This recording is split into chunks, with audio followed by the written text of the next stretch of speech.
Welcome to the Cook's Domain. Today's vid's going to be about puff pastry, or more specifically, rough puff. Now, rough puff will be 90% good enough for almost everything that you're going to cook at home. Puff pastry, if you really want puff pastry, best thing to do is buy it.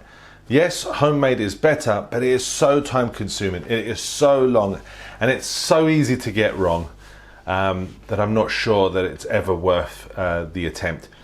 Do it once, so at least you can say you've done it one day, but I can tell you now, very few chefs make puff anymore, only professionals.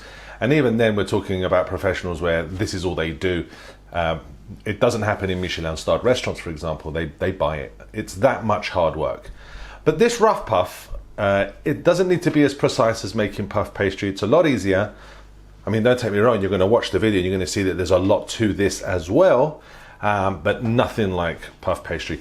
And it's very, very good. Like I say, for like 90% of the kind of things that you would want at home, it's very good. And it's better than buying store-bought puff, to be honest. Yes, the store-bought puff might be a little more layered than our rough puff, but it isn't any more flaky, and it definitely isn't as tasty. To make the rough puff pastry, now this pastry is universal, you can use it for so many different applications.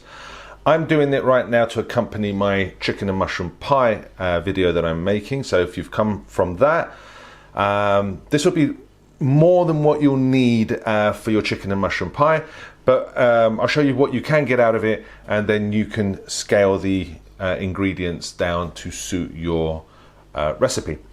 So right, what we need to make this rough puff is 300 grams of ordinary plain flour.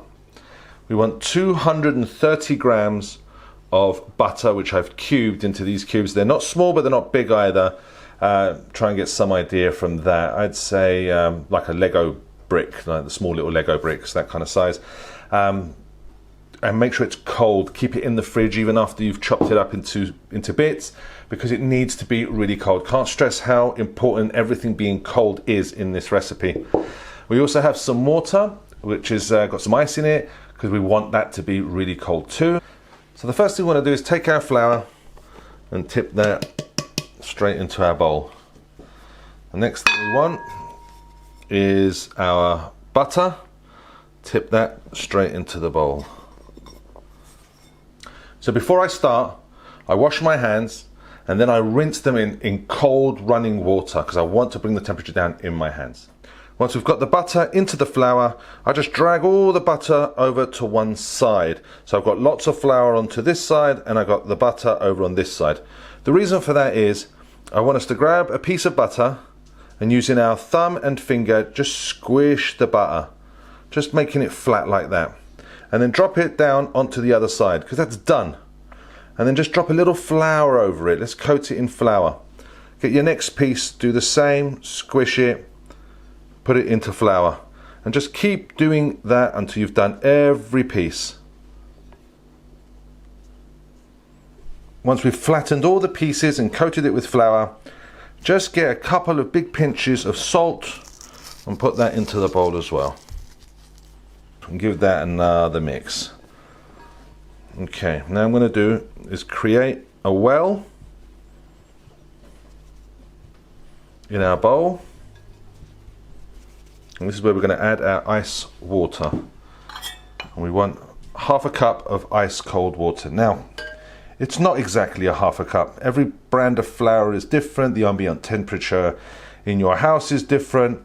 This is something you're going to have to learn over time.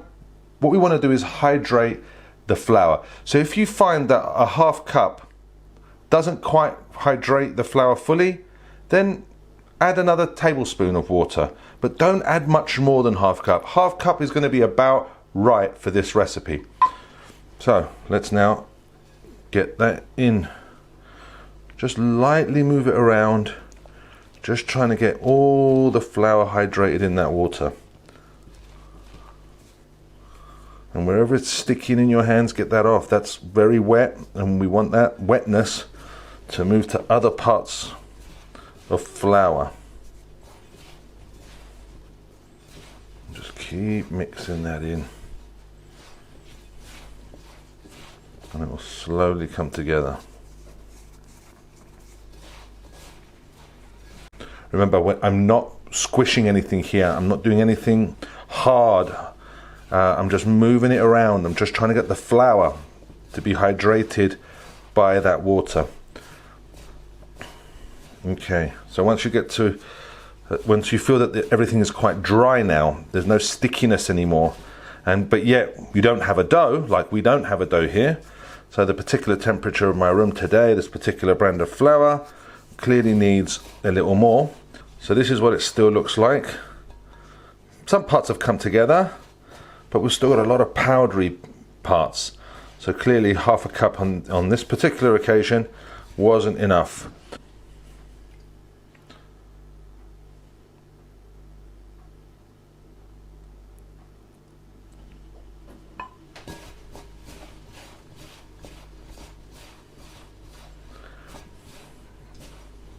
Okay, so remember, we're just lightly tossing to get all the flour hydrated, which we are at now.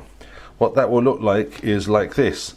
Basically, I don't see any white flour anymore, and I don't feel any white flour anymore. I feel lots of pieces of like these little doughy bits. So everything's got some liquid in it. Everything is hydrated, which means we can now start bringing it together lightly. Just bring it together and squish. All right, because we want to create a dough, but only lightly. Be very careful. We don't want to over squash anything, and we don't want to overheat anything. So we're at the point where this can be brought together.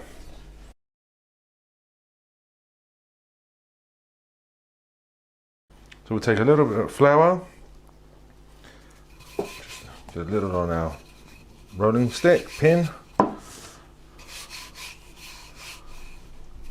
And we want to roll this out so it's about ½ centimeter thick. Just turn it around, a little bit of flour, more on the rolling pin.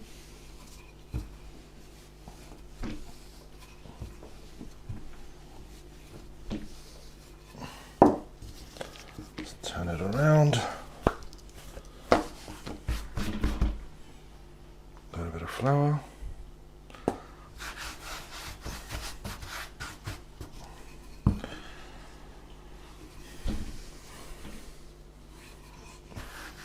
We've got it roughly ½ centimeter thick, maybe it's a little more. Okay, all we need to do now is fold it over on itself and then fold it over again.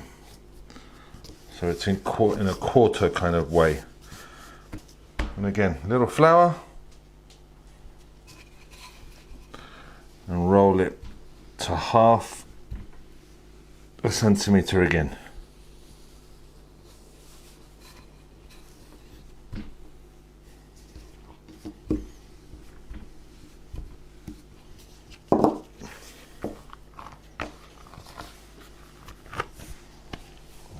I need to get a little bit more flour on the board. More flour on the back. Turn it around and roll it out to ½ centimeter. I'm going to get a rectangular shape again. And once we have that, we want to fold it and fold it again.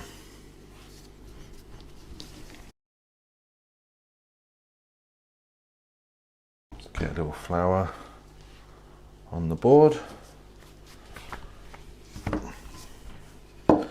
Just use the pin to straighten those edges. A little flour over the top and roll.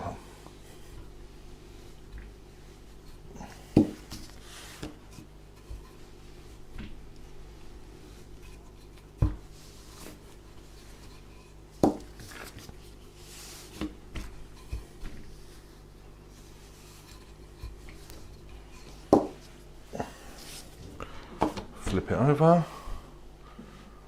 More flour. Roll it out to half a centimetre again. I'm trying to get a nice rectangular shape.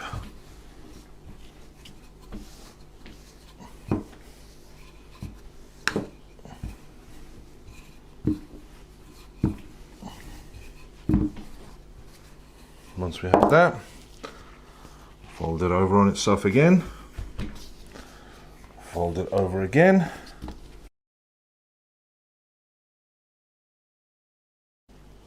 a little bit more flour, roll it out.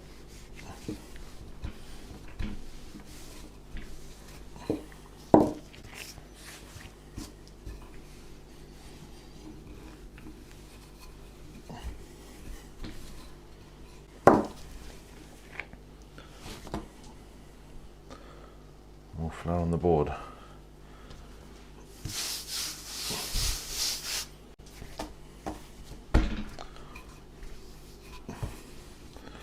We'll roll it back into a rectangle again.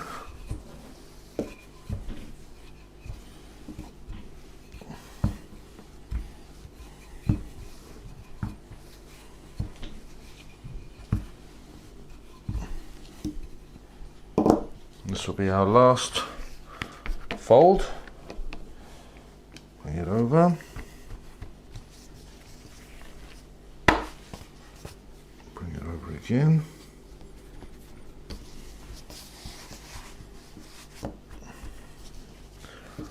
A little bit more flour on the board.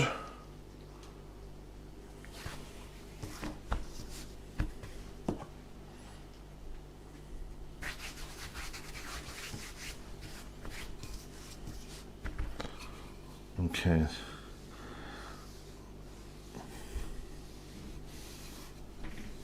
We're going to roll it just carefully because we want to keep the shape now.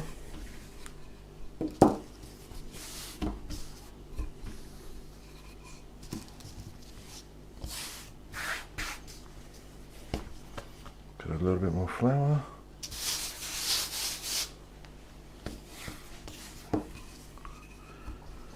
Roll it out.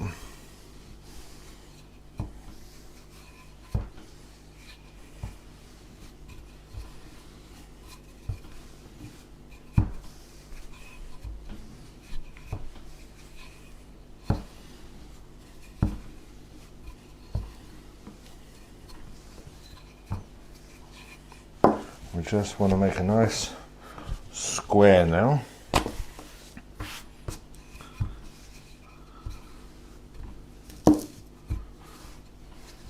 There we go. And this is now ready.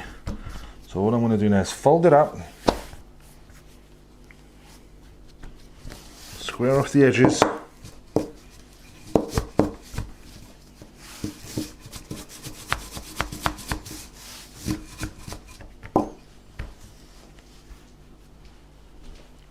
Get some cling film or plastic wrap or whatever you call it. And let's wrap this up.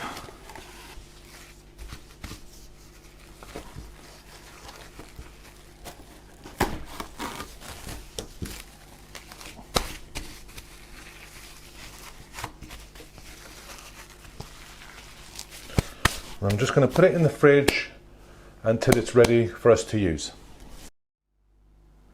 As you can see here, there's more than enough pastry to cover 2 pie molds and a tray roughly 12 to 14 inches long by about 8 inches wide.